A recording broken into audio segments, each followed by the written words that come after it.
بسم اللہ الرحمن الرحیم۔ کہ اللہ سے محبت ہو جاوے۔ اللہ سے محبت نہیں ہے، کیوں کہ دنیا کی چیزوں کی محبت دل میں گھسی ہوئی ہے، خواہشوں کی محبت گھسی ہوئی ہے، اپنی منشاہی کی محبت گھسی ہوئی ہے، اس لیے اللہ سے محبت نہیں ہے۔ جب اللہ سے محبت نہیں ہوگی تو اللہ کی بات بھی نہیں مانے گا۔ بیوی بچوں سے محبت ہوتی ہے تو بیوی بچوں کی بات مانی جاتی ہے، ان کے تقاضے پورے کیے جاتے ہیں، ان کو راحت پہنچائی جاتی ہے، ان کو خوش کیا جاتا ہے بیوی بچوں کو، کیوں؟ ان سے محبت ہے، ان سے تعلق ہے۔ تو ایمان میں یہ دوستوں شامل ہے، خوف اللہ کا آوے، رحمت کی امید اللہ سے آوے، محبت اللہ تعالیٰ سے ہو۔ والذین آمنوا اشد حبا للہ، یہ ہے والذین آمنوا اشد حبا للہ، کہ جو ایمان والے ہیں وہ تو اللہ کی محبت میں بہت تیز ہیں۔ یہ کہا کہ جو ایمان والے ہیں کہ وہ تو اللہ کی محبت میں بہت تیز ہیں، ان کو سب سے زیادہ اپنے اللہ سے محبت ہے، کیونکہ اللہ سے جو محبت ہوگی وہ ٹوٹے گی نہیں، کیونکہ اللہ باقی رہنے والا ہے۔ باقی جتنی چیزیں ہیں کہ ان سے محبت کرو کہ وہ محبت ٹوٹ جائے گی، یا تو جسے محبت کی ہے وہ ختم ہو جائے گا، یا محبت کرنے والا ختم ہو جائے گا، کیونکہ دونوں مرنے والے ہیں۔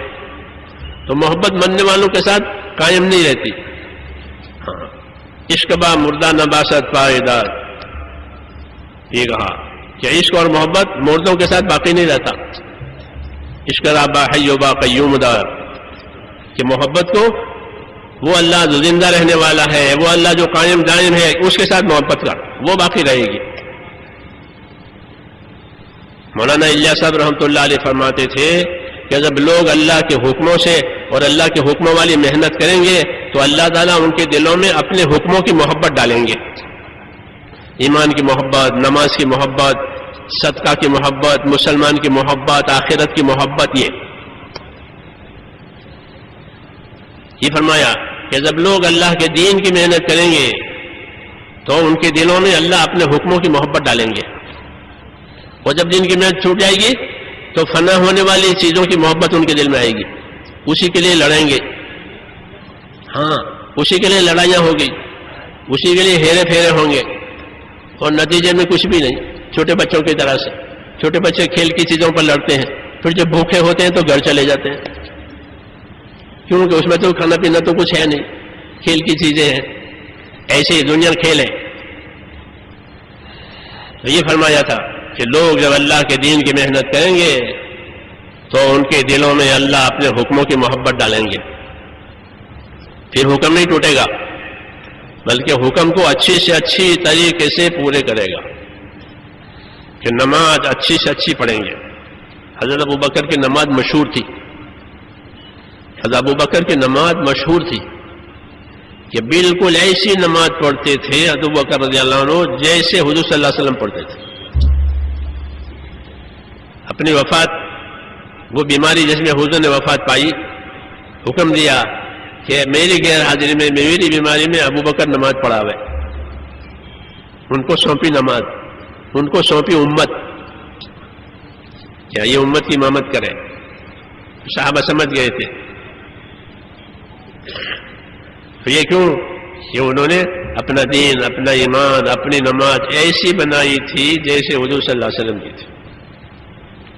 عبداللہ ابن زبیر ابو بکر کے نواسے ہیں، بڑی بیٹی کے بیٹے ہیں اسما کے، ان کی نماز بالکل ایسی تھی جیسے ابو بکر کی تھی، بالکل نانا کی نماز۔ یہ مثالیں ملے گی آپ کو سیرت میں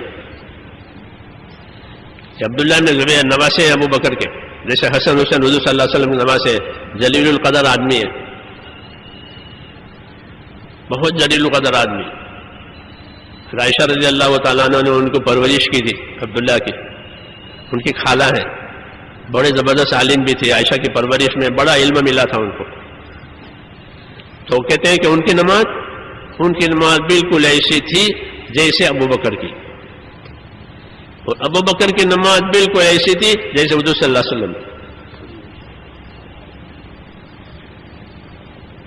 یہ مثالیں ملے گی آپ کو اسی کہ دین بنانے کی، پھر دین سے محبت کی، جب دین سے محبت ہوئی تو جیسے دنیا کی چیزوں سے محبت ہوتی ہے تو اپنی چیزوں کو اونچی سے اونچی کوالٹی کے بناتے، اونچی سے کوالٹی کی خرید کے لائیں گے گھر میں، کیونکہ ہماری ضرورت کی ہے، ہماری راحت کی ہے.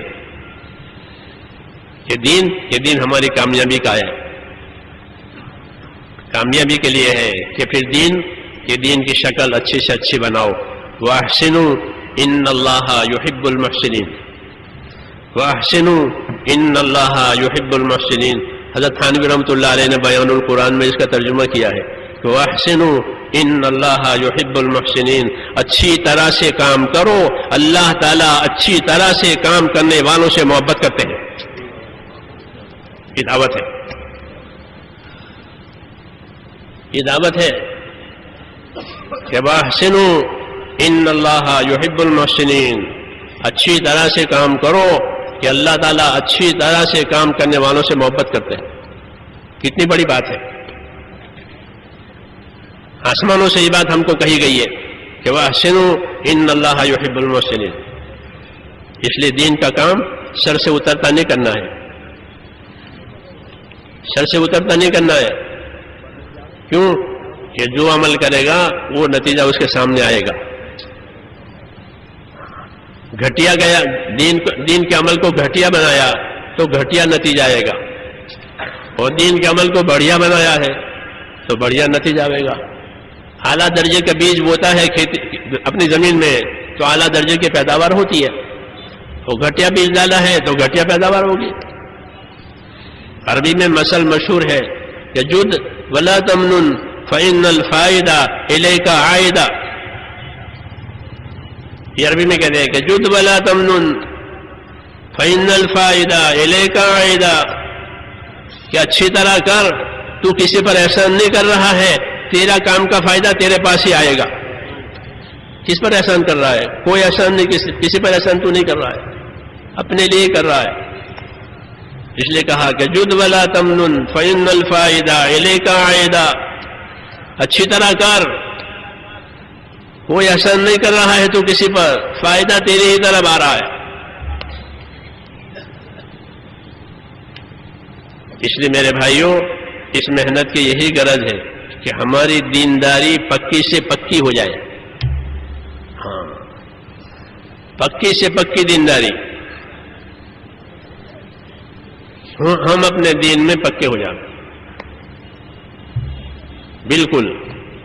اور پکے ہونے کا مطلب یہ ہے کہ دنیا کا کوئی لالچ ہمارے قدم ہٹنے نہ دے.